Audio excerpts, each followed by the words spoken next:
Well, hey, we are back. It's another month. Yay. Yay. Stuff. Oh, with some. Well, hello there, Chris. How are you doing? Huh? Oh, God, when'd you guys get here? You didn't see me get dressed before, did you? Well, that's been saved. That's going on the OnlyFans page. Yeah, it didn't go on the stream, so you're Oh, good. Save that for the blooper reel. Say, Chris, what's that you're reading? Oh, I'm glad you asked. This is so natural, right? Yeah, not forced at all. I hate infomercials. That's absolutely despise those things. right. It's the worst case scenario for white people. It's like you get the dumbest motherfucker on the planet, like, oh, how do cups work? I don't know. It's like, how do books work? I don't know, but we made one. Oh God.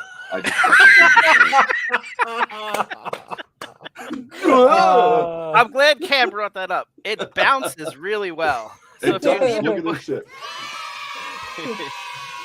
And it comes back just fine. Look at that. So if you need a hottie boomerang, poof, or the absolutely. Actually, I could have used this on Friday because I had somebody opened the gates to the dickhead farm and let them all out, and I had to deal with them. And I'm just like, I hate people. Like, honestly, if I had the Nuke button or one of these to slap people in the face, like, that's get a good backhander with that. See, you could use it for 101 uses, more than just reading. Who wants to just do that? That's boring. But anyway, Chris, Cara, we finally made it. Chris' Crazy Theories, first foray into Foolishness is now out, and we're going to spend some time talking about it. I appreciate it. Yeah, it came out awesome. You guys did a great job with the hard part.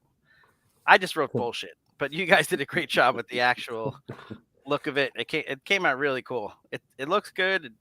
It's a fun read. So I've heard good feedback from it. Honestly, mate, if it wasn't for your ideas, like just pulling this stuff out of thin air, like going directions nobody thought was possible with movies, like it wouldn't even be a thought on the radar. Well, it's nice that my mental issues can be capitalized in this way. We've made a whole podcast out of them. You know what I mean? That's what you do. Yeah, because these are all being collected as evidence to be used in my insanity plea coming soon. But no, it's a lot of fun, man. I appreciate it.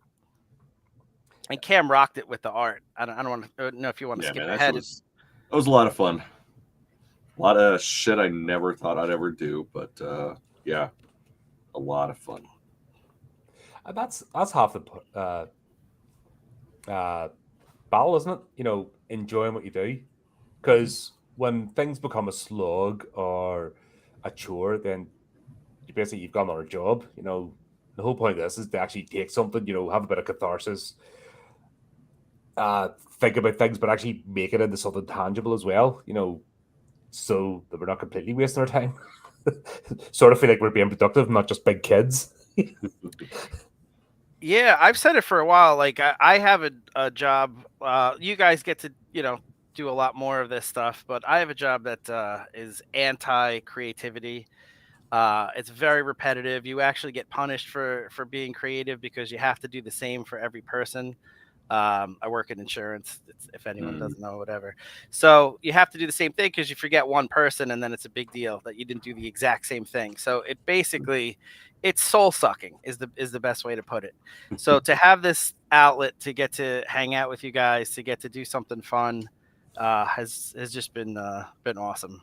And you guys did a great job with the channel. I caught onto it like a year in, and I've really enjoyed it. It's not a genre that I really knew much about, but you guys have made it accessible and fun for a newbie to get into. So yeah, I appreciate you. No, glad you have it. Where did you get the idea? Because obviously we met when we were playing Dragonlance on Adam's channel, and Dude, I don't know, the conversation just sort of happened. Don't tell people I'm a nerd. Really? Like, on this? I know. Everyone knows I know.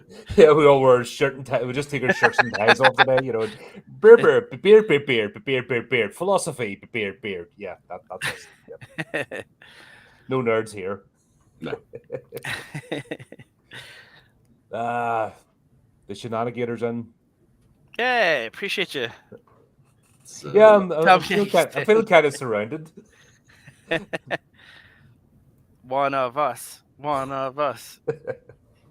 But yeah, it was just I think you were just talking to me saying you weren't too familiar with horror movies, etc., and you're worried that it was going to be like some traumatic experience watching one. Is that right?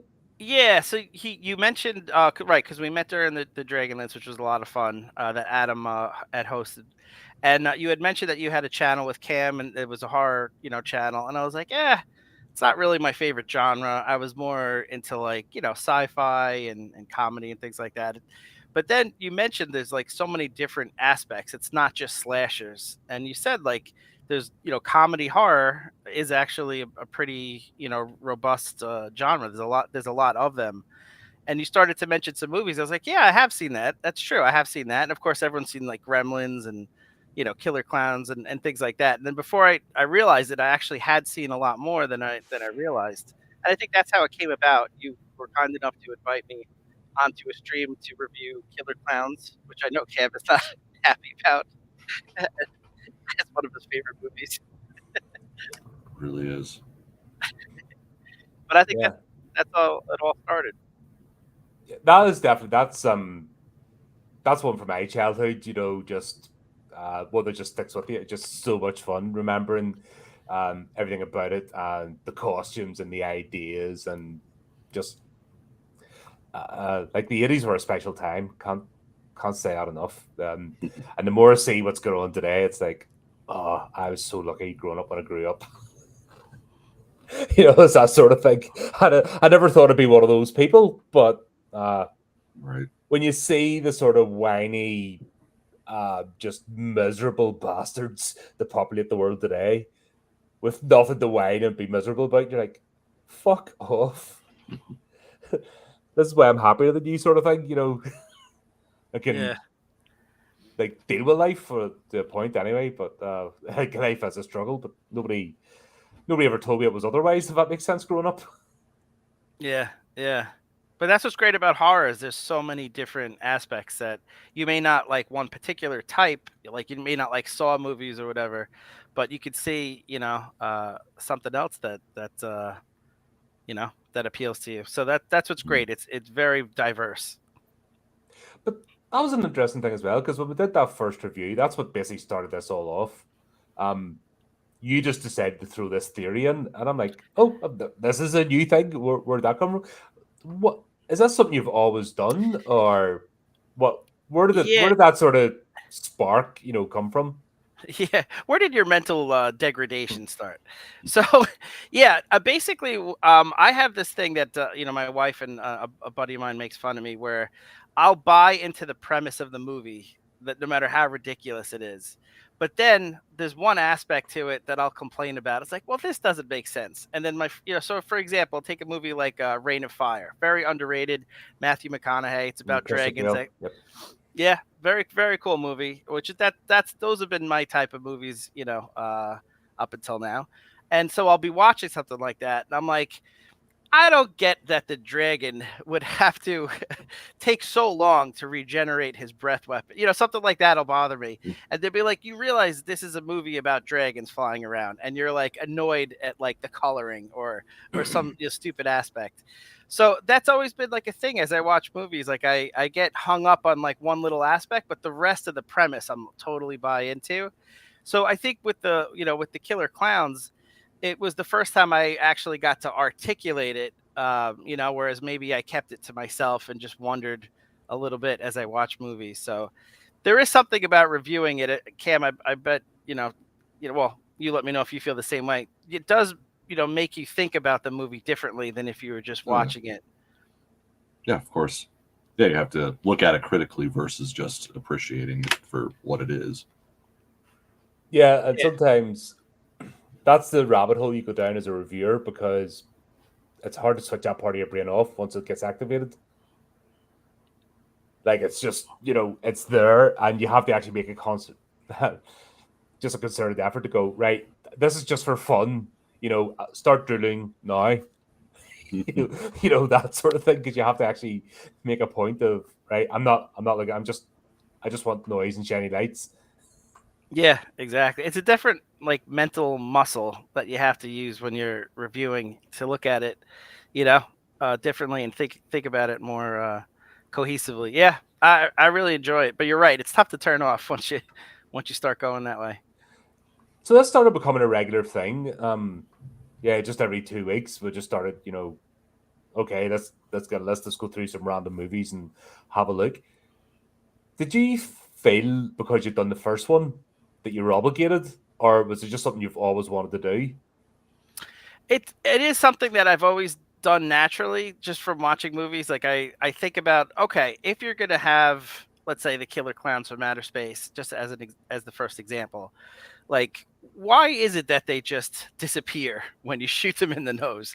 And like I started to think about a way. I try to like help the writer, or at least in my head, like head canon, I guess they call it. Like I try to help it make sense, even if they haven't, done it, just to make the movie more enjoyable to me. So it's something I've always done, I guess, and I bet a lot of people do, but they just don't maybe have the platform to articulate it.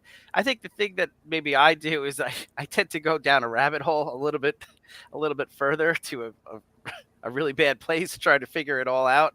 Whereas other people would be like, okay, the writer just, left out an important detail, or it's just, a plot hole. Whereas I have to like fill the plot hole and like try to make it make sense, Yeah. God, what was it? Well, it was one of the Tremors ones. When we started covering the Tremors series. I think the minute you brought out the flip chart, I knew this had to be a segment. Like that was the first stage. Like when you actually went down that of, here's a flip chart, I'm like, oh shit, he's got props now. This is getting serious, right? Yeah. And then that's where the cogs started going. Right, we need to do something with this, and that's where the intro and stuff came into it. Well, that to me is one of the favorite parts of it. Is that if the audience isn't aware, you're not aware of what I'm gonna do, or like we haven't talked about it ahead of time. No, that's a complete blind reaction to whatever it is you threw in. So after we did a couple, and I appreciated you had a good reaction to it, and once in a while we'd have someone in the chat who had a good reaction to it. I was like, well, I could have some fun with this, So then I tried to like take it to further than a reasonable person would take it. So then I brought out the charts. I had like the long pointer, and I tried to make it a little over the top and ridiculous, and then you shouldn't have encouraged me, because that's just gonna make me anybody that knows me, do it if more. I see some madness, I'm gonna encourage you to go. That's actually the inspiration for the cover, because I just remember that first flip chart you brought out, and that's the bit that turned it from just a little anecdote, if that makes sense, that oh shit, this is the thing, this is something that could be grown or built upon, and have a life of its own. Yeah. Well, you've been behind me the whole time with this. I really appreciate it. Like you could have just been like laughed it off and it was a nothing, but then I would come on and you would have like a a music part to it. Then it became like a full video intro, and then like it just kept building, and you kept like encouraging me, which is you shouldn't do. But no, that's I think that's what really that's kind of my thing, mate. Yeah. That's kind of my, let's go, let's crank it up, let's see what you can do here. Yeah. Because I'm always doing it to myself, so I'm going to do it to others. Yeah. But it's been very collaborative. Like it doesn't work without like the straight man or whatever. Like you can't have just the silly person without the person to like react off of, or to ask questions, or to say no, that doesn't make sense. I think the dynamic works very good. There was one of the first times I did that, like getting into, because I saw it basically. I think that's what I had to explain it to you, like a role playing session. That Right. When it switches over, basically we step into characters as opposed to just being presenters. Right. And there's one time I can't remember. I said something and it completely derailed you because you weren't ready for it. Yeah, in the beginning, yeah, because I had like my whole theory laid out, and then like the first sentence in, you're like, "Nah, I don't think that makes sense." I was like, "What?" But then after a while, yeah, I got a little bit more used to it, and then I actually enjoyed it because then, like you said, it became like a character, and I could just play off that and be like, your disbeliever or your tinfoil hat is blocking the rays away. We just had fun with it, but yeah, it's grown over time. It's been a fun segment. I think and then there was a few of us together with the Drag Me to Hell movie. Yeah. And that was funny because I think at that point we were in the zone, and then seeing other people going, huh? I think that was your first time you were actually in an episode, Cameron, wasn't it? No, But I remember Cam actually said he enjoyed it, which made me feel good. Because at that point I thought it was just me and you. Like we didn't have a lot of reaction to it at that point. And then when I started to do the segment, Cam said that like he enjoyed it, which was cool because that's cool. But besides me and Colin, someone else liked it. It was Adam in the chat who was like, "What the fuck is this?" Yeah, you'll definitely leave it to Adam to say some shit. Which was funny too, in a way. I don't know. Both reactions are funny. The encouragement is funny, but the outright shock and disbelief is funny too. yeah, because I've actually started seeing over the last, I don't know, 4 months or something, there's actually people saying, if you want to see people in tinfoil hats, like on the Discord server, quick, get over there now. They've got tinfoil hats on. Yeah, and the people are starting to pop on the chat. Where are these tinfoil hats? I'm like, you missed it. We've done it. Fucking keep up. that has been really cool. But it works so much better when there's someone's reaction to play off of. Like Flea, who's in the chat now, has been a really big help with that, because when someone reacts to it and they're like, actually that makes sense, they'll put it in the chat like, actually that theory kind of makes sense, or other ones were like, no, I'm not buying the bullshit you're sending out on this one, Chris. Like, that's cool to bounce. It really helps having that interaction. So what was the sort of, because like, God, how long have we done this? A couple of years now. Because this has been a year in the planning. It mightn't seem like it, but we've been working on this, the book as a separate thing, for about a year to get it ready and out, and just from concept to see if it would work. How much of a challenge was that? The idea that it was just a fun segment, they actually, okay, this has to be something structured and actually in print form, and into something sellable that people that may not even have heard of any of this might see this on the shelf and go, oh, might check that out. Right.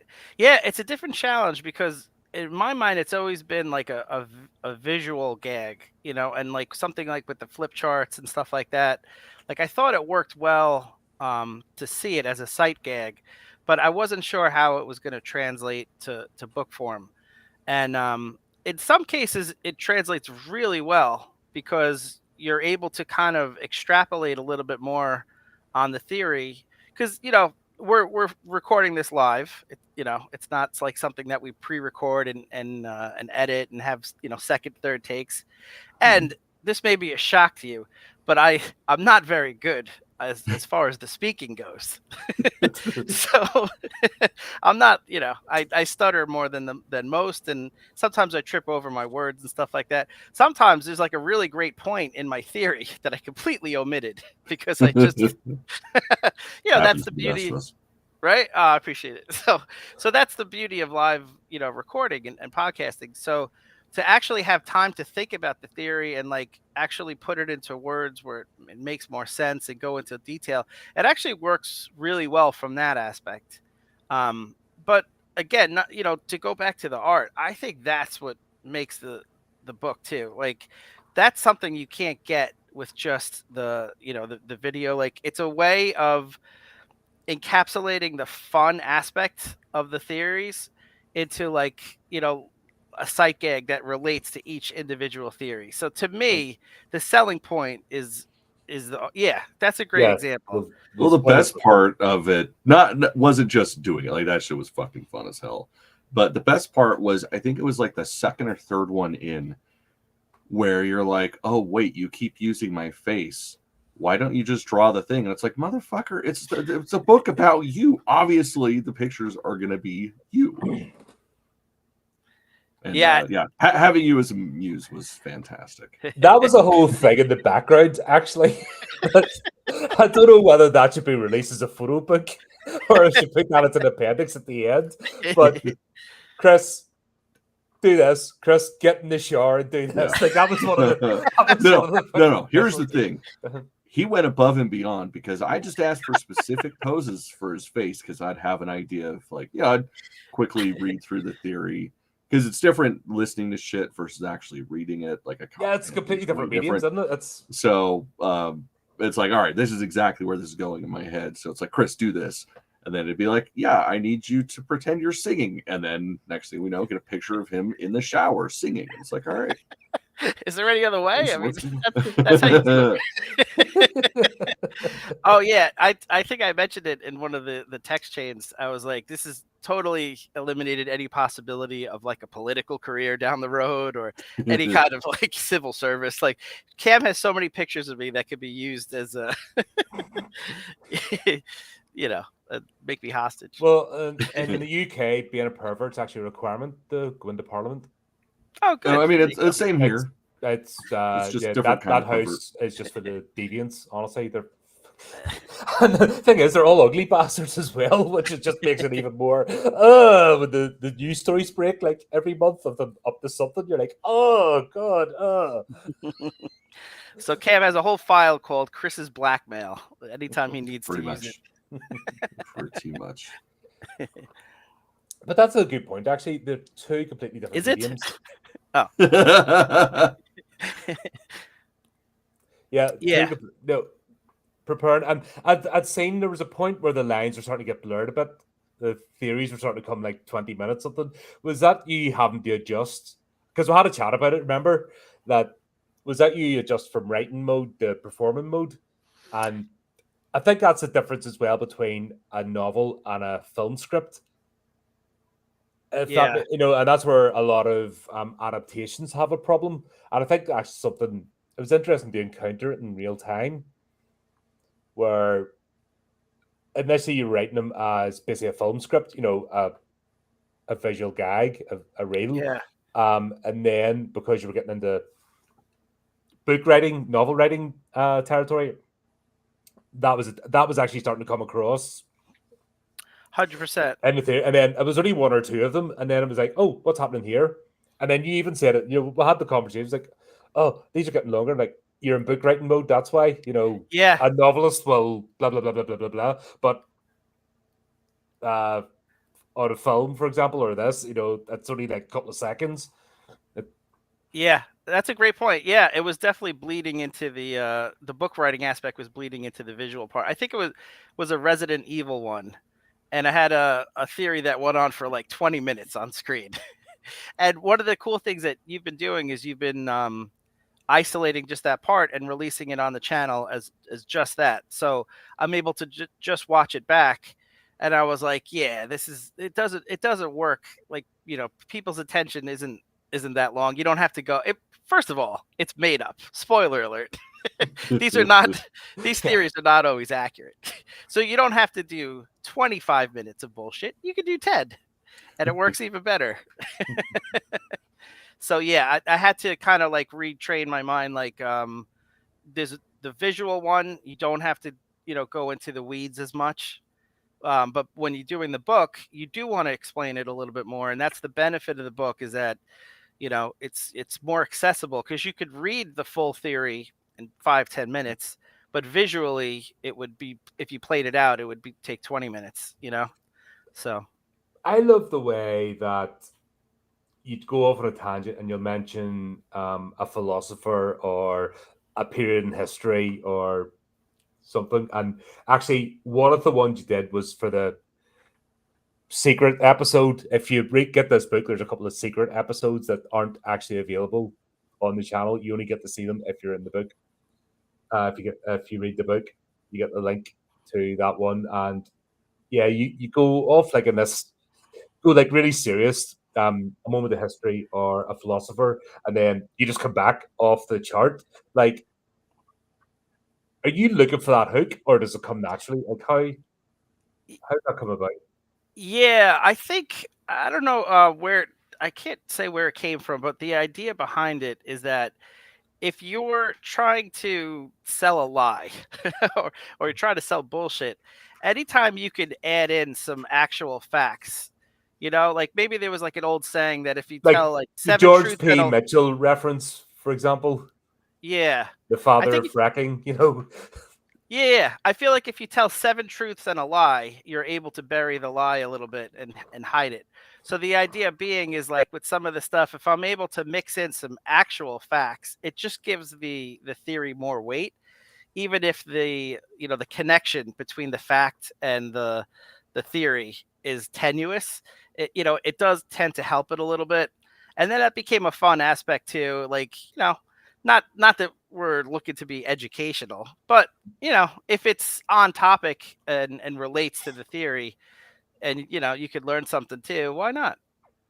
yeah, that's I'm not a big comedy fan, but one of my like favorite comedians that I laugh at is Al Murray, and he's a historian, so he actually does throw like facts in and dates and stuff, and then you go, "Is that right?" And then you go look it up, you find, "Oh shit, that actually happened," and Yeah, I love that. Just the fact that yeah, there's a little bit of, "Oh, what's this? Oh, let's go and have a look. Oh, right, that's a thing. Cool." And yeah, then yeah, just the lead to something like crazy, yeah. Yeah, definitely, definitely. By the way, you mentioned "Drag Me to Hell." That was cool. The you said the actress who played was it Christine? Who was the Yeah. main? She actually liked the theory on one of the social Yeah, media. on X. Yeah, we started to get. It's funny. We started to get random interactions with some of the people involved in these movies. Yeah, Um, and I'm not a big like I don't go clout chasing or anything, but it's just interesting when you put something out there. And this has been all over the channel. We'll have people have like directed the movies and stuff said, "Oh, thanks for that review," and we're like, "Huh? Where'd you come from? How'd you find us?" yeah. Right. And you're like, "Okay, well, thanks very much." It's but I never thought anything more of it. But yeah, when she went, because it seems like she's got back into doing conventions or something, because she gave up acting after that movie, Right, right. which we mentioned. Just for some reason that was it. After that movie, she was done, but she started to appear again doing conventions, and yeah. I thought that I thought that was so cool. But it's interesting that that was the only one that Cam was on. So maybe that's the secret. If we want to get more Hollywood people to chime in, we need I to don't have know. Cam. I don't want the Hollywood. You know what I mean? I don't mind the odd person now and again, but I have no interest in Hollywood or that fucking sphere or being like the Holly, next variety or yeah. something. Or I've just no interest in that. It's fake. It's contrived. It's there's a Wait, plastic you element to mean it. these people make up stories? No, just mean in their How life. fucking dare they? I mean, outside, like their lives are fake. Like there's not a genuine bone in their body. It's just like no time for them outside that. Yeah, if they make something cool and I enjoy it, fair enough. But also just very clear about drawing that line. That's the whole. I like to talk to independent creators, but at the same time, I'm not making it the whole thing. If But that did you makes see sense, that? because I don't want to be like, oh, you have so many thousand followers or blah blah blah. I'm going to chase after you and get into that sort of, because I think it'll ruin the authenticity of the actual conversations. But did you see that actress that dragged me to hell? She's welcome here anytime. Let's not Yeah. scare her away. Yeah.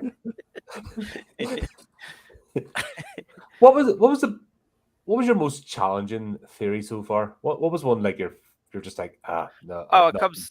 it comes right to mind. It was the Kindred TV show. That because the thing is you can watch a bad movie and it's like, all right, that's 90 minutes I'll never have back, but it is what it is. It was an experience. But that Kindred TV show went on for hours and hours and hours, and it was terrible. It was made by Aaron Spelling, right? The person who made Beverly Hills 90210. Yeah, that's right. Yeah. So basically that's what it was. It was like watching like teenage like soap opera about vampires, but it was even less exciting than that sounds. It was awful. So as I'm watching this, I was like, I really can't grab onto any aspect because this is not something I want to think more about than I have to. So that one was very difficult, and I think I just settled on the location, um, it being in San Francisco, and how Tony Bennett is a vampire. I think that's that one. It was actually more effort than what the TV show put in. Yeah, we're going to do that over 2 streams, and I'm like, I'm not doing another stream. We'll just talk about Yeah. one stream. I can't revisit this. It needs to be deleted from memory. I think that's definitely the worst review of anything ever. You're just like, I don't want to be here. I don't want to be here talking about this. Yeah. It's so shit. I like Because that's even like in a movie like Leprechaun 4 or whatever, like there's a fun aspect to it, even when it's done. Leprechaun. That's a bad example because that actually was a it's fun like movie. fucking watch yourself. Like, did you just feel the icy blaster as you uttered them Yeah, I words? did. Like, As soon as I said it, yeah. ooh. But in another movie, like a Critters movie or something like that, there's always parts to grab onto that are fun. Sharknado, that's a better example. Although I know you guys have a different opinion of Sharknado, but there's always something to interesting to look at, even in a bad movie. But in a TV show like that, it just wasn't much. Yeah. No, we're a hive mind. We're always lockstep in agreement on everything. You know what I mean? Never a disagreement on this channel. Like, Yeah. You know. Never ever. That's what's interesting is we have such diverse, backgrounds and thoughts on the channel. Dell is from New Zealand. Flea likes anime. Cam and you are just different. I think that's cool. I think if we were all we like trash.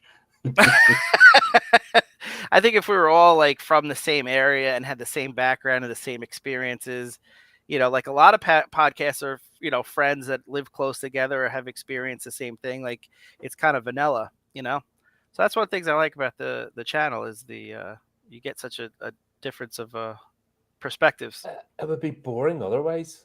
Yeah. Like, I don't want to fight every episode, but I don't want to live in an echo chamber either. Yeah. I mean, what's the point? And then that's the way conversations go, though. Mm-hmm. You're sitting at the pub or have a cup of coffee or something. It's like, oh, did you see that last night? Oh, hated it, but I liked it. And then blah, blah, blah. The conversation starts. But I think what I want to be as antithesis to the social media of, if you don't like this thing, you're a horrible person and you're not in our gang. But if you do like this thing, you're a horrible person and you're in their gang. You know what I mean? It's fucking retarded. Yeah. The way that, and so like a movie comes out, and before it even comes out, 2 camps have formed of, yeah, we're gonna like it, we're gonna hate it, and that's it. And there's no fucking if, buts, or maybes. Yeah, and I think if you look on YouTube, that seems to be like 90% of the channels are just hating on different things. One of the things I liked, Cam and Adam have a YouTube channel for Star Wars, and they had a segment but they had a segment on what we like about the sequel trilogy, which I thought was really different because you don't see that anywhere else. It was difficult. Yeah. But I think that the challenge of it, I think, made it work. So what I like, Colin, about the reviews is like you're not just shitting on the thing for an hour. Like we really look at it. We're not gonna love everything, but even in the movies that are not that good, we still try to find aspects that are interesting, to talk about, or in the case of the theory, something fun with it, Sometimes, like some of the things reviewed, that's been the fun aspect, to make it worthwhile. Because sometimes you're like, got a movie, and it's like, no, and then actually bring in the crazy theory, making it all make sense, So, some of them help, right? Yeah, some of them help. Sometimes you wish the writer would if you just explain it, not necessarily my theory, but if you just explained, how this works a little bit better, it would make everything make sense, Another fun aspect was actually a few people obviously sent us birthday messages for the last anniversary there. Oh yeah. And the artist from Killer Clowns from Outer Space spent 8 minutes debugging your theory. I'm just like, what the fuck? Like, talk about taking that seriously, like super, like, and actually getting his drawings out to go, no, actually, this is what I was thinking, and blah blah blah, and go through the whole concept of, like, Yeah, to have someone that worked on the movie spend 8 minutes telling me why I'm wrong was the most enjoyable thing ever. So some people Right, would that's be when like, you know you made it. yeah. Some people would be like offended, like, oh well, I can't believe you, and I disagree, and I'm gonna write back to you, and we're gonna. I was laughing my ass off. I was like, dude, you just spent 8 minutes, like, I'm talking about something I said. Like, I don't know. I found it hysterical. but if it's all done in good, that's the whole thing, though. It's all done in good nature and Yeah, banter. That's the difference between like people having a dig at each other. yeah, um, just maybe not getting the joke, or maybe it was just he's a super dry sense of humor and decided that he's going to take it like 100% seriously. But yes, here's where you might have thought, here's fucking concept number 3. Here's where you might have thought that might be the case. I could yeah, say that, and I was maybe close to thinking the same. However, I'm just like, yeah. Here's the anatomy, which shows that it is not. He does not breathe, and it's it's dude, it's a killer clown. Like, that was that was great. amazing. Honestly, that was just like that's Or a that's a complete nerdy thing to do, isn't it? oh, it was great. It was great. That How is about that is complete nerd meets nerd, and nerdness and shoes. exactly? Or how about the Toxic Avenger one? He actually he liked the theory. He thought it made sense a little bit. Oh, Melvin, Melvin from Toombs, isn't Toxic it? Avenger. Yeah. Mark, for God's sake, Mark. It's the first name, isn't it? Oh man, I'm blanking on it. Ah, Mark. Right, Mark. Gosh, I think it's yeah, I Mark. feel Yeah, terrible. But he he he plays gave Melvin. yeah, that was cool. He gave Cam a shout out. Yeah, I like that guy. He actually liked it there. He was down with it. And that's the whole thing, isn't it? About imagination. I've always said this. Imagination is fantastic. You don't know where it's going to take you. The worst thing is not to have an imagination, not to exercise it. Like that's where you get your TV show, soap opera watching, just dullards that have like die before they hit 50 because like they've given up on life and they just go through the motions, and that's the worst existence. Yeah, My for sure. opinion anyway. I'd sooner not bother. Like I see people just they go through the grind every day and they don't have anything, and you just think, why do you even exist? Now I'm not saying everybody has to be an artist. That's not the point. But it Right. used to be storytelling or like sketching or crosswords or something, just something that made your mind like go somewhere else was a thing. But now no, Mhm. it's not. It's very rare to find people who actually, have an imagination, who Right. aren't trying to do it as a living. If that makes sense. Well, what gets me is like the activities like that everybody should fucking do. If you do it in the wild, it's like mind blowing. Like I get congratulated every time I go to the dentist with my wife because I read a book while she gets her shit done. Because what the fuck else am I gonna do? Sit there and twiddle my thumbs? And it's always like, oh, so you like reading, huh? Well, good for you. And it's like, do normal people not like reading? Because that seems fucking weird to me. Yeah, that's Like you always gotta been something.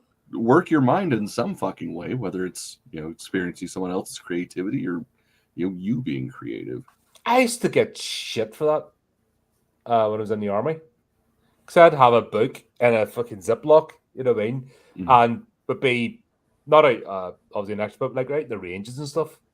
Well, fuck, when basically what it is, there's a lot of activity, and then you're just sitting around for hours. Mm-hmm. So I'm like, fucking, you've been reading that for 20 minutes now? Huh? What are you have? What are you in the chat or what? I don't even know what anybody's about. And somebody's gotten really offended because I would do that.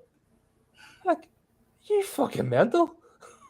But then most people that I work with end up in the streets, boozed out of their head or on pills and stuff, or just fucking broken when they leave because nothing else. That's it.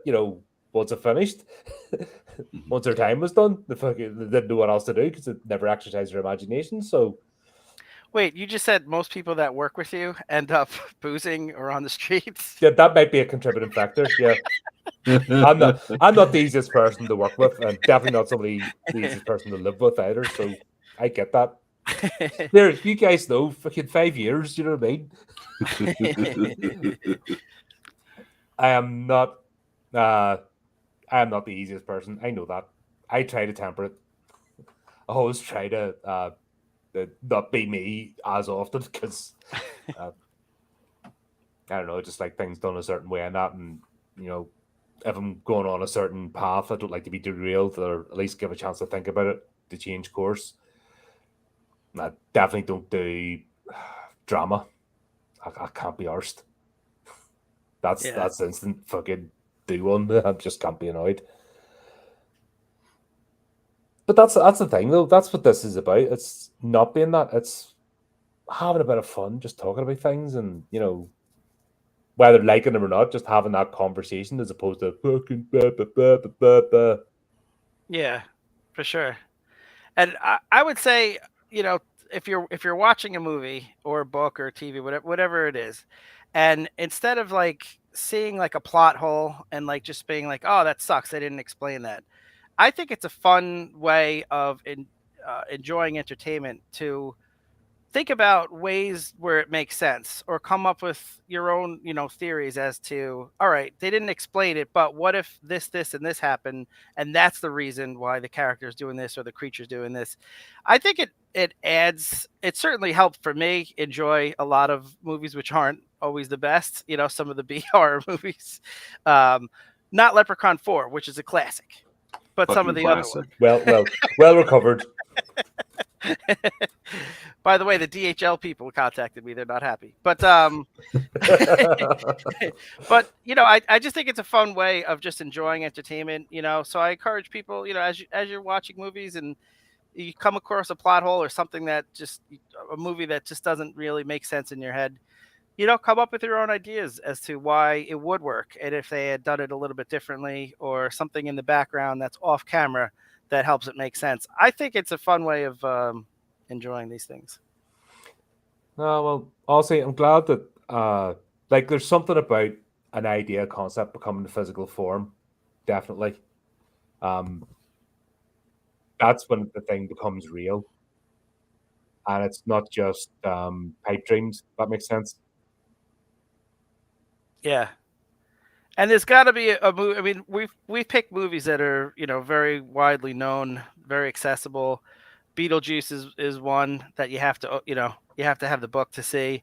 So there's got to be a movie out there that everyone will find that they like, but never thought about it this way. So I would encourage people to, check out the book, find the movie that you like, and check out the cool art, which looks amazing, and then see if the theory adds to your enjoyment of that movie that you've seen a million times but never really thought about in a particular way.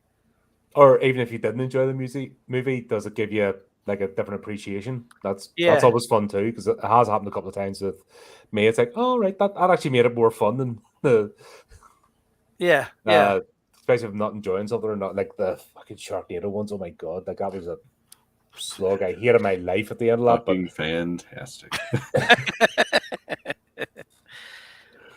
But it was the theories that sort of distracted from the movies, so it made it bearable, in my opinion, anyway. And the great acting. Yeah.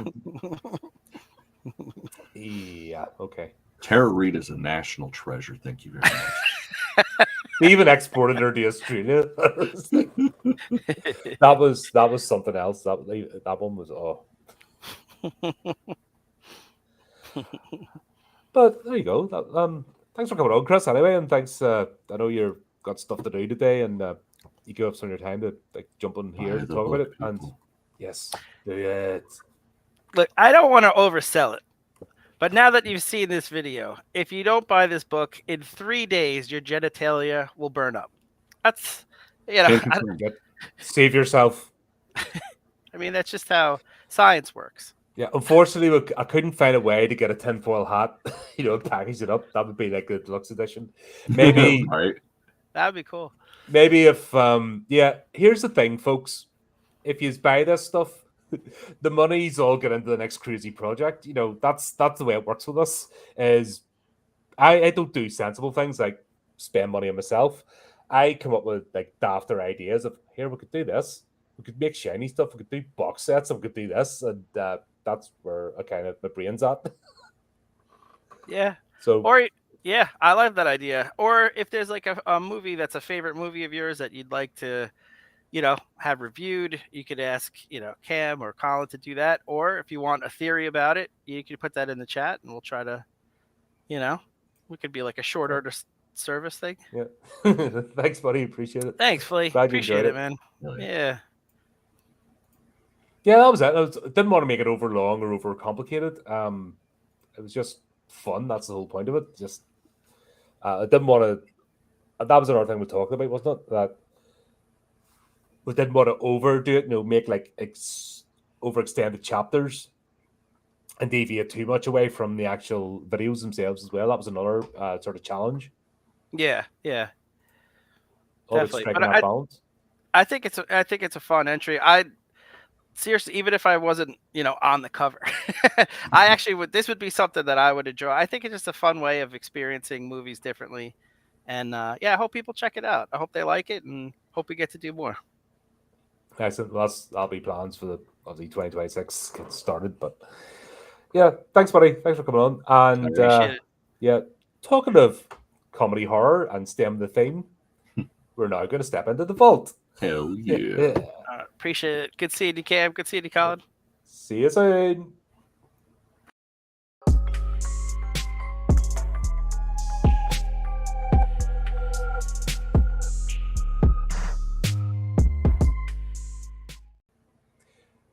All right then, everyone, we have now opened the vault to discuss Class of Nuke High, directed by Richard W. Haynes and Lloyd Kaufman. The pupils at a high school next to a nuclear power plant start acting and looking strange after buying contaminated drugs from a plant worker. Yeah, I want to get my hand on some of that shit. That's the thing, though. That's a really oversimplified. Like, more goes on with this than. I mean, it's pretty much apt for what happens.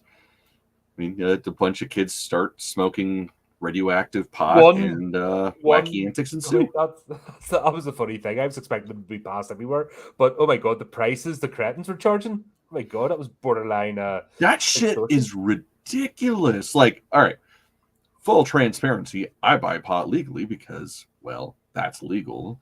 Yeah, like. Was it the joint ruling services? What's that? Was it the joint ruling service to have it ruled in a joint? Is that for the people that can't do the thing? Is that what? Well, I mean, not in Utah because you're not supposed to put flame to flower because Mormons. But like going out of state where it's legal to just buy it recreationally, like $10 for a joint is, I mean, unless it's a really good joint, is excessive. Like if you're buying some just crap shit weed, that should be like $5, if that. But yeah, I mean, this was the 80s, so I mean, that's like a fucking $50 joint. It's insane to me. Flip's sake. God, I haven't seen this in years, but one thing that really gets me it's is been the a couple decades for me. I didn't appreciate at the time that we're back in Tromaville that it's not a separate thing. It's actually part of the Trauma universe. It's actually connected.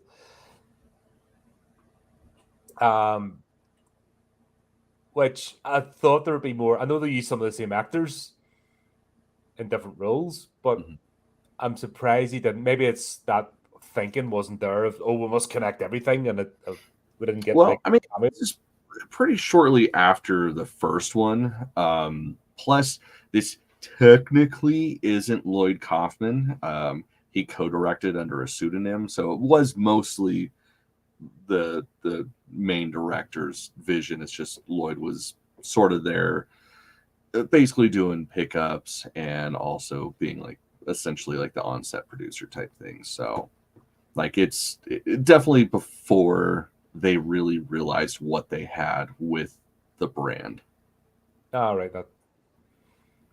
so that makes sense. But I just like the way they managed to be authentic to the universe, Mhm. and like we get the same tropes, like the same sign, and you just feel part of. It's like I'm back home again. If that Oh makes yeah, sense. yeah. That's anything in good old Tromaville. It's just like, yes, this is where I belong. That's the thing. People say they're deliberately trashy movies. Hmm. I think they're in on the joke. That's what. See, there's movies I absolutely pan because they try to take themselves seriously, and they end up like this. But this movie is intentionally so because it's in on the joke, Hmm. and I think that's what separates it in my mind. From other that it's got its own sort of mad genius to it. Yeah, yeah. No, I mean that's the thing with this stuff. It's like they realize, we don't have the money, but we've got the passion and we've got the sense of humor. So we'll lean into what we have. Yeah, that's the best way. Sometimes just play to your strengths, Hmm. and if you're once again, I feel like it's trying to entertain me. Yeah. And that's always the crux. Any of these reviews I do, it's is this trying to entertain me or talk at me, or is it just made for a circle jerk of lovies? And Well, I mean, I do feel that like sort there of is a bit of talking to you. Like it's it's the dangers of smoking radioactive weed. Like you're not supposed to do it. I could see that being today that people need to be told that, but what kind of that was something you could figure out for yourself back in the day, or else not take this course. But yeah, back we got the music and all again. I love the way that basically the guy that played the mayor in Toxic Avenger, he's playing the platform. Basically, I think that's what Homer Simpson was modeled on. Oh, that was definitely Homer Simpson. Like he's the right size and everything, but nobody wants the PTA investigating them. I just love the way he brought that up. Like the PTA Right. investigators. I mean, they are an association of parents and teachers. Like that's a pretty That's powerful body. yeah, that's how much evil can be in one place. I mean, it was the 80s. It was a different time. Yeah, and this is kind of making fun of the culture in the 80s, like in the high school when they're all lined up to basically suck the face of each other. Mhm. That was an 80s thing. Just Yeah, looks so violent too. yeah, it's like nobody's enjoying themselves. They're like rah, rah, rah, rah, and just to prove they're doing it. It's like hickeys, that's always a thing I couldn't get my head around back in the day. Hmm. Like there's no sexual like pleasure of that or whatever, but it was almost like marking your territory, like an aggressive sort of mine. Yeah. Ah, dear. But I don't know. The first character, obviously, that we weren't expecting to be a joint smoker, for example, is Dewey. He's the sort of first Dewey victim of wasn't a this. joint smoker, was he? Yeah. I thought he just drank the water. Oh, was it one? Oh, sorry. Yeah. No, it's the other guy. It's Curly. Sorry, Curly. I'm thinking of. Who's like, Yeah. yeah, basically being bullied into smoking joints. Like, I mean, that's how it goes, man. Like, I mean, that's the reality of peer pressure. Like, I get bullied every day into smoking weed. I mean, usually it's by myself, but still, it happens. oh yeah, Dewey with the he's trying to push through people, and yeah, the water fight. That was a good. Even just acting that, like that slime that's used is like horrible looking. Oh yeah. Like the really bad whatever mix that was is like that's classic 80s and That shit equipment. looked like some fucking used gear oil. Like, I have cleared out a GY6 engine before, and it's looked like that. And it's like, that's Yeah, fucking gnarly. yeah, it doesn't look healthy. It doesn't look safe to be Yeah. acting doing that. But yeah, I just love just seeing the classroom as well. The teacher's basically pointing a target onto his back. Ah, the Oh only yeah. good people in here is Dewey. It's almost like secretly hates him and wants him to get beaten up. Oh, 100%. Oh dear. Oh yeah, that's right. Remember back in the day, microwave ovens. That was like it's all these references that were the scare things. I'm surprised he didn't bring acid rain into it. That's all they were missing. But well, the problem with acid rain is they would have been the culprits of the acid rain. yeah, So yeah, clearly it's got to be because he has 2 microwave ovens in his house. yeah, that's it. You know, I remember that being a thing. Wasn't it? That was people are Right. terrified. Right. It's like it's not much radiation coming from that. What is it? If you throw out more than one smoke alarm, you've exceeded your radioactive waste allowance for the year for households. Yeah, it's a thing over here. Just mad. It's like we don't have that shit over here because we just want to destroy the planet as fast as possible. Sometimes I can get along with that. Actually, just like I can't, man. press the red button now. Destroy the human race, yes. The human race should be eradicated. The planet, not so much. I kind of love the place. I want it to thrive. It's hard when they get a really good strain of Ebola. Well, I mean, fuck, I was hoping for the Captain Trips, but COVID was a very weak alternative. No. Yeah, but then we'd lose a bat population as well. Just game of bats or something. I don't know. The story changed every 5 minutes much. Yeah.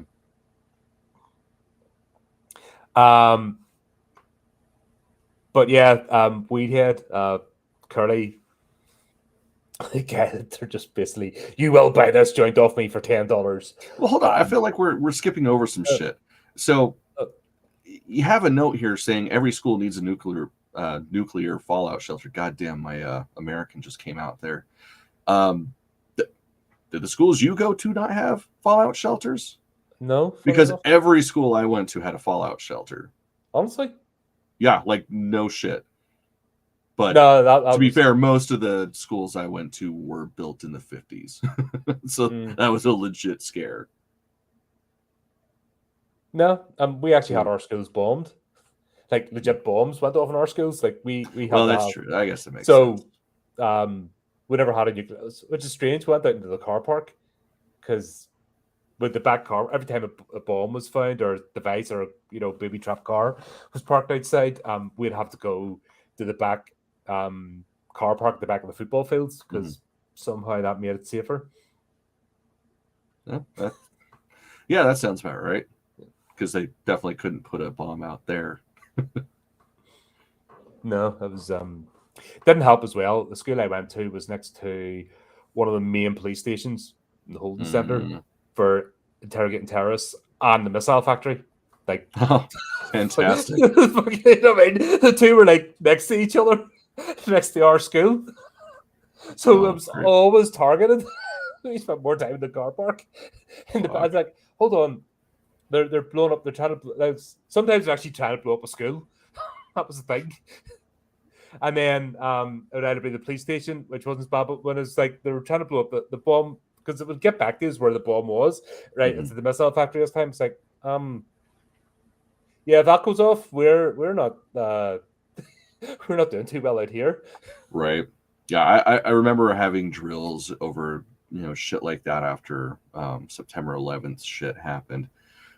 And it's like, dude, if we get fucked because of where we are, like there's nothing that's going to help, because like the school that I was at the time was maybe like 2 miles from the base, where we have a huge stockpile of nuclear weapons. It's like, man, somebody bombs that place, there's nothing that's going to save us. Like, I mean, now at my house I have a fallout shelter, but I don't think that's going to help too much, being as close to a stockpile of nuclear weapons as I am. Also, I've done NBC training, or CBRN as it became. You kind of want to survive the initial blast, because if you've done that wearing the naughty suit and stuff, and like having to do if you want to eat something, you have to be in and like mask on, and everyone's always patting down. It just takes that time to get ripped once and it's game over. And it's like, that's actually more like You do a week exercise and that shit in that environment, and your head goes, and it's like, nah, nobody wants to live like that. You'd rather just go. Yeah, I It's, think quick would be a lot better than yeah. slowly dying of radiation. God, there's this reminds me back of the. I need to find that movie again.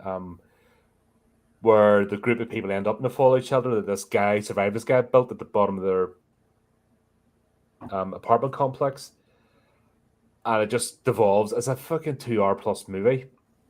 Ugh. And the only one that doesn't get affected is the girl that doesn't have sex, because that's the way radiation works, apparently. Mm-hmm. Like, It is she's an STD. Yeah. perfectly fucking, like, her hair and everyone else's hair is falling out and stuff because they're partying and stuff, and she was being straight laced. Taking the final girl trope but making it insulting. Mm-hmm. God, I can't remember. It was a shit movie anyway. I'm kind of curious now. So Yeah, what do you think about it? I think a Definitely lot of send people it my know. way. Need to find it again. It's just one of them movies that they're like, what the fuck? This guy had his own secret stash of like Twinkies and stuff, and everyone else was having to eat beans. And then they finally beat him up, and get into his store. And all. It was just, fuck, man. I'd rather have the beans than the Twinkies. Unless they're crocodiles, I'll take crocodiles. Never even heard of those. It's chocolate covered Twinkie. All right. Okay. Yeah. Because how do you make something that's already fat American food and make it even fatter? You cover it in chocolate. Okay, that works.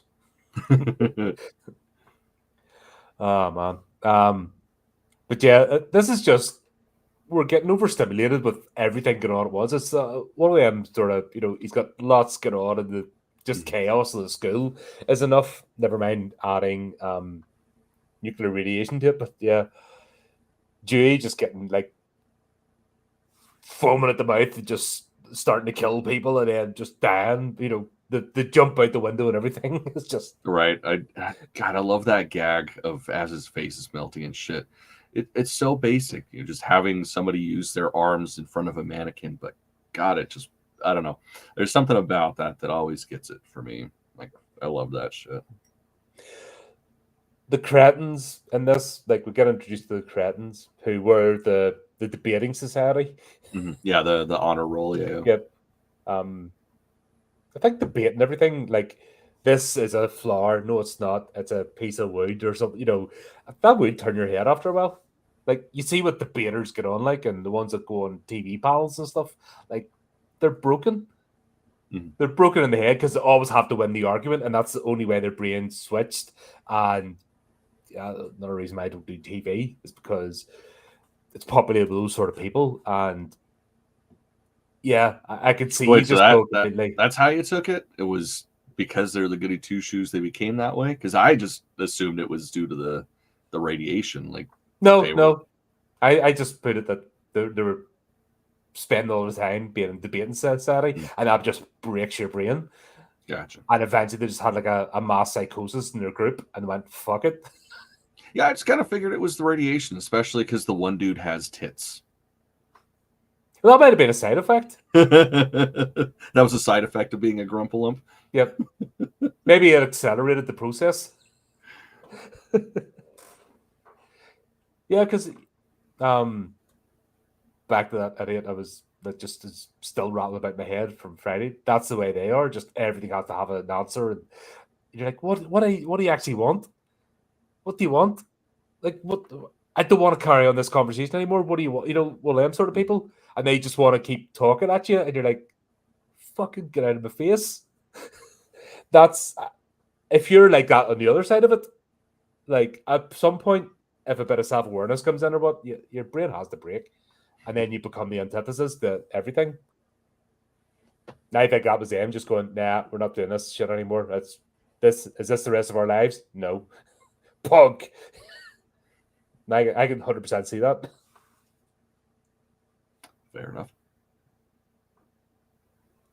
But yeah, per Weedhead, or maybe not. Like, yeah, no, Muffy, a lot of people pay a lot of money to experience everything he went through. Yeah, like Muffy goes to town on him, and you're like, that's at least what $500 worth of like servicing right there. Right. Just to make him bad. I think there's something strange about the fact they're not even just taking his lunch, but it's like, you will buy this joint. Sort of thing, or you owe us the money from the last one. Yeah. But it was just a lot of fun, though. Them have this weird argument, which leads up to where they get their weed from. As Gonzo and the other one's like arguing over, you never spend time with him. It's like, just go with him and to get the weed. What are you standing there arguing for? Just go with him. You can Right. go. It's like, I mean, I get trying to be slightly incognito, but I mean, looking the way they look, there's that's not really a thing. Yeah, it's not gonna. Yeah, especially coming to the nuclear power plant where everyone's just walking around, and that's one thing I'm really impressed. Actually, the power plant people, like the extras and getting all the costumes for them, the gas masks. That must have been probably the most expensive part of this. Funny enough. Probably. Yeah, because if you think of all, actually, even going in an army surplus store, the price of those things each and just having it, and then so many people getting them all kitted up the same was probably, really expensive because the rates. Yeah, it was probably tens of dollars. Yeah, like they had to really stretch out the cheese sandwich catering for the movie because of those suits. Yeah. Talking of which, actually, where are those lunchboxes available? Fuck, right? Yeah, no, so it just looked like they were real cans, but painted up. But yeah, man, I totally want one. That's imagine going to work on that, or just have it. That's a thing for the shelf, isn't it? Yeah, definitely. that would go right next to my bottle of Viper booze from Street Trash. Yeah. Yeah, once again, we'd had to get them in the toilets, isn't it? Mm-hmm. To buy it, and I love the way it's the one joint as well. Like, you would think somebody would at least roll fake ones, or it'd be like loads of them getting passed around. But the way they contain this, to like there's a grand total of 3 joints involved in the whole movie when it's the whole premise of it. Mm-hmm. Well, I mean, that's all you see. Other than they have like the actual like plant itself. It's not even like broken down. There's no buds or anything. But yeah, I think it was a total of maybe 3 joints that we see. Yeah, I just had this picture in my head of like everyone smoking it and transforming and stuff and going crazy. But yeah,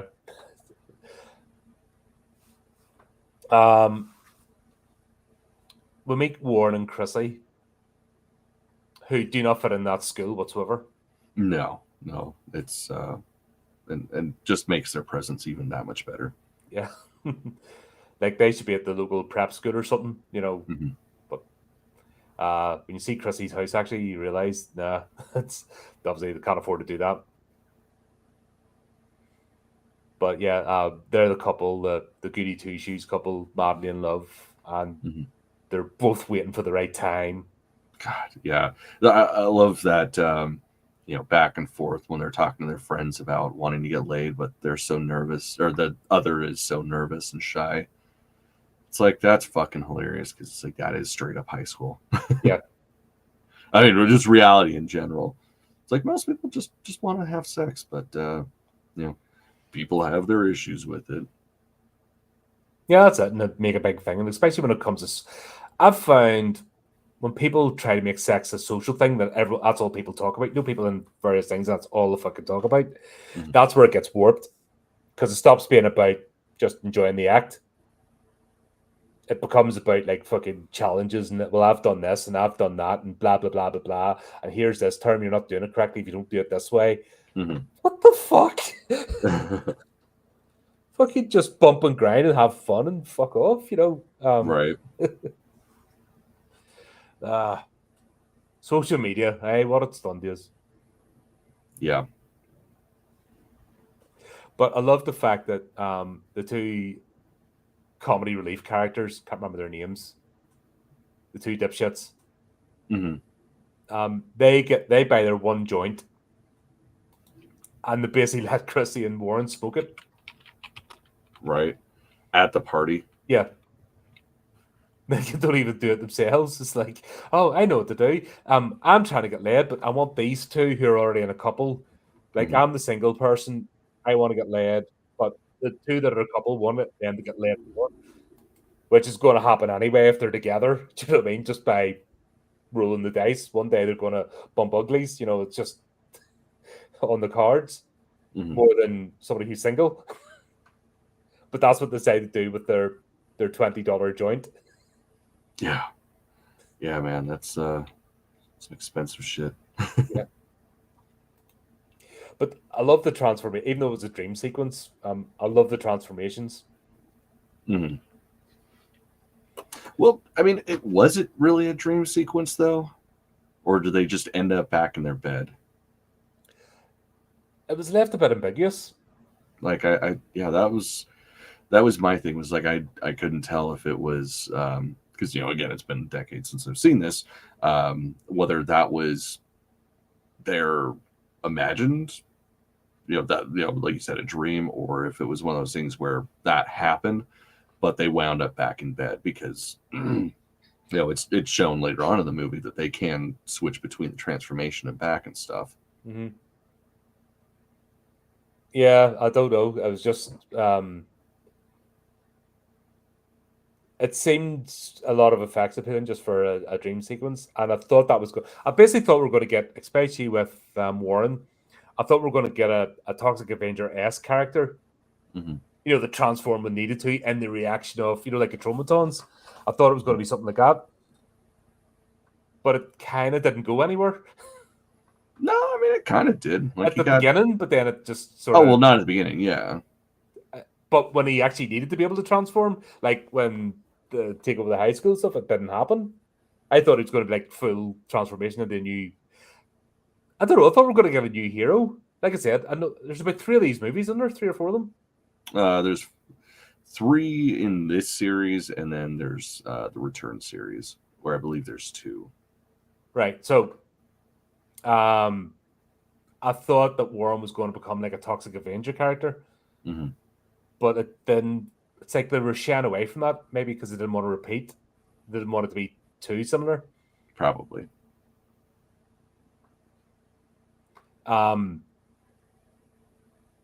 Yeah. And obviously we'll find out Chrissy gets pregnant, Yeah, and I love that line. Oh, you can't get pregnant on the first time. It's like, yeah, tell that to fucking so many people on prom night where, they don't end up doing their senior year in high school, or at least in the normal high school. Yeah. But that's not the stupidity, isn't it? Of being young. Right. And just not thinking things. God, we've all been there. So yeah. I love the random scene when Spike's heading into German class. Yeah. Totally assaults the teacher, and then as soon as he goes into class, she loses her shit. Yeah. You find out she enjoyed every second of it. Yeah, you're just like, yeah. And she the one that just joins the gang afterwards. Like, essentially quits her job and joins the gang. Yeah. Yeah. No explanation or anything. Just next scene, she's fucking half naked with makeup on her. Like, just half of her face. Then she does what I mean? I love those scenes, people in the bathroom as if they're just doing it on. Maybe because I can't do it for shit. Because anytime I try to do that, like for costumes and stuff, mine looks like dog shit. I just get super jealous because I'm like, fuck you. And yes, I know off camera a whole team of makeup artists and stuff and done it, but still, stop doing that to me because it just makes me feel worse when I'm like, when I try to do the corpse paint and stuff, just like, right. Fucking... Oh dear. I love the old lady mugging. Like, this is just what the hell? Yeah. Yeah, it's so fucking funny. Like, genius. Like, oh, I'm gonna pop an Alka-Seltzer, and then how do we steal her purse? Oh, he needs something soft to chew on. Let me use your handbag. But then they just beat her up anyway. But they could have just started with that. Yeah. I mean, it's a process. Yeah. They're working out their technique. Is that what it is? They're just this is the first of them discovering crime. Is that what it is? Perhaps. I just feel like there's a joke that we're all getting in on of stereotypes and just that sort of behavior, and movies as well, like almost like making fun of Return of the Living Dead or something. Those characters. There's almost like a bit of a parody going on. That if you looked, you could probably, if I don't know, maybe looked up interviews and stuff, you'd probably get what the references were.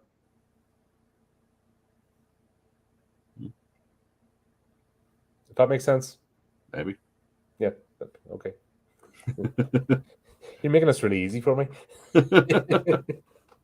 Well, it's like I'm trying to do the math here. I'm like, wait, what? Fucking Return came out in '83, I think. I don't remember when the fuck this came out. So 86. Try to jump to that. It's like I just always justify it as fucking Troma is just punk rock from the get go. So like that's why they have like all the weird little fucking punk rockers through pretty much all of their. Yeah, but this is the thing I'm making. It's more self-aware than. There's another level to this. It's not just a trashy, thrown together, who gives a shit, making it for the sake of making it. I think that's the point I'm trying to make with this. Is there's actually a bit of thought, because there's a reason why this is still enjoyable. Fucking near 30 years later. More than 30 years? Yeah. Oh shit. Yes. Sorry, I'm old. Like fucking 40 years later. Shut up. Shut up. I remember this the first time. Shut up. I remember when it came out. Oh, sorry. It's 30. It's not that long. It's not that long. Yeah, it's fucking 86. I had to look it up. So the year 86 was the year. If you look at all the movies that came out in 1986, that was the fucking year. I don't know what. There's like some nexus in the creativity spectrum happened. You know what I mean? And just I was born. That's what it was. Oh, is that what it was? Right. Yep. They're like, okay, we need to up our game. This motherfucker was born. Yeah, gotta be ready for his ascendancy. Fuck. I'm fucking old. Thanks. Thanks. Thanks again. Yeah. Okay. Yeah, right. You're welcome. That's what I'm here for. Holy shit.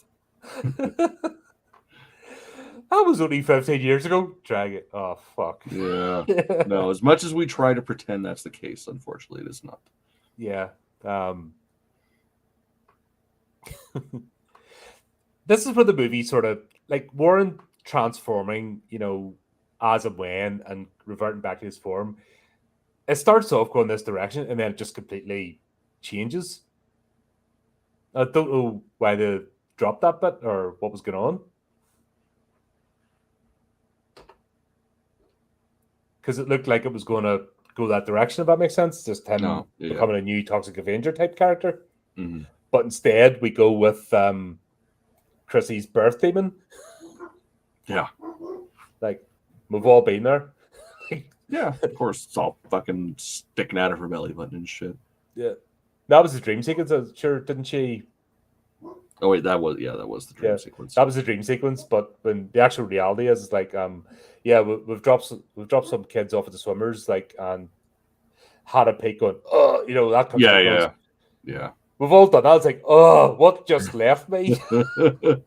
Yeah, I've had a couple times look at me afterwards too, judgingly. It's like, oh, okay, won't do that again, and then I do that again. Dear. I'm gonna get the big plot hook as well, because obviously, is this about where the cretins get expelled and stuff? Because it's sort of bouncing back and forward. If that makes sense. Yeah. Oh. Yeah, I love how the way they sneak into the school is on motorcycles after they get expelled. It's like, that's the way to do it. That's legit. You may as well go big or go home. Yeah. Oh, the fact they've all got rifles now. It's like, how are we going to get back in? I think you're sorted. Don't think anybody's arguing with you. Yeah, don't have to worry about shit. Nobody's stopping you.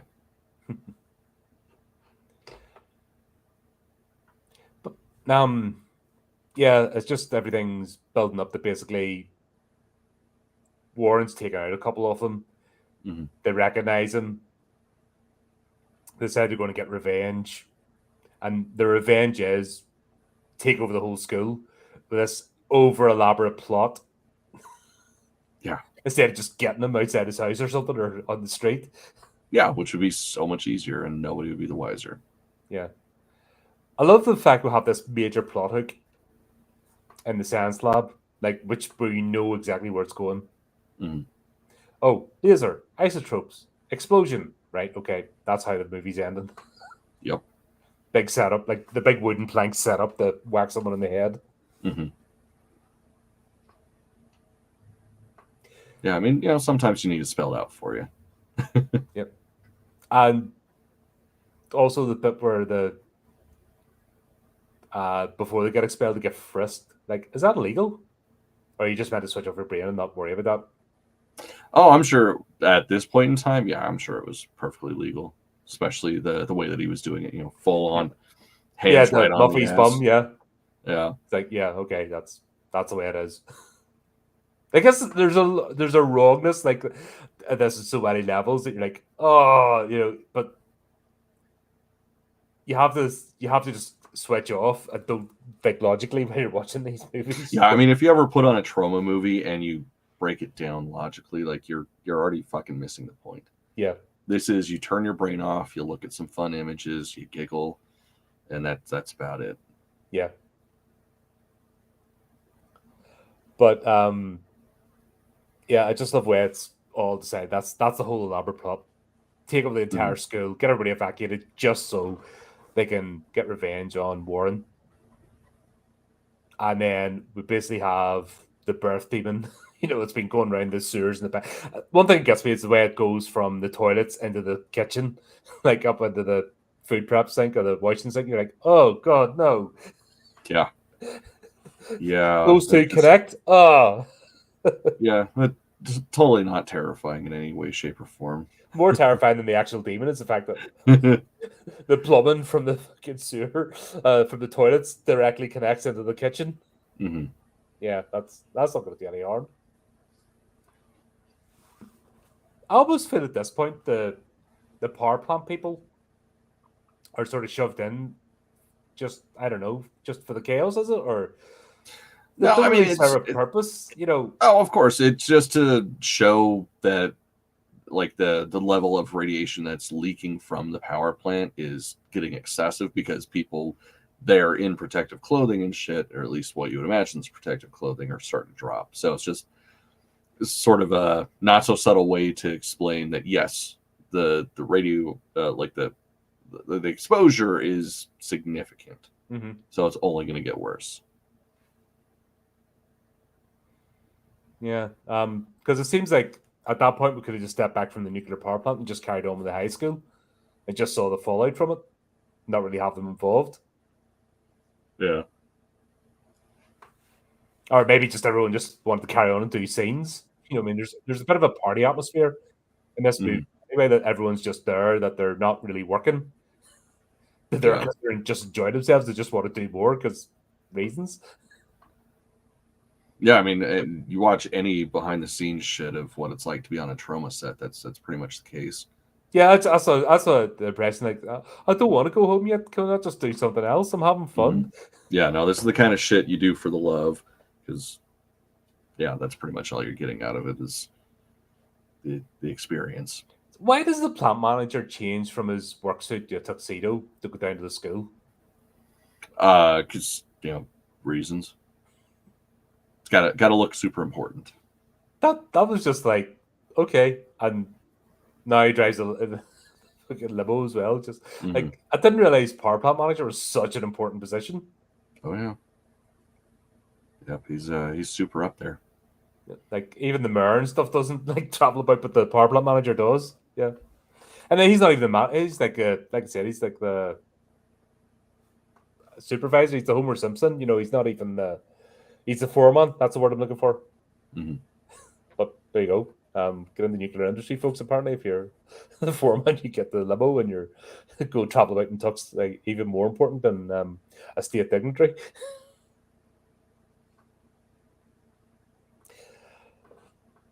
Those scenes with the bikes, though,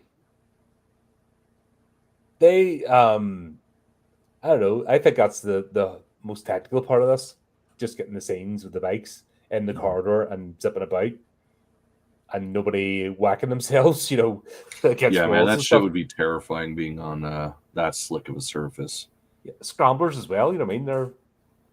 They're not designed for concrete. They're off roaders. Tires and everything. Yeah, I love the camera shots. I just love the fact that even just spraying up the wall, driving up, and Buffy's laugh and stuff, and then transition that between the camera shots, like pointed up and moving and stuff. I thought that was just fantastic.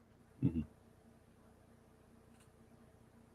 I just felt like that's the bit that put the real, they really wanted the effort, as in cinematography into that part.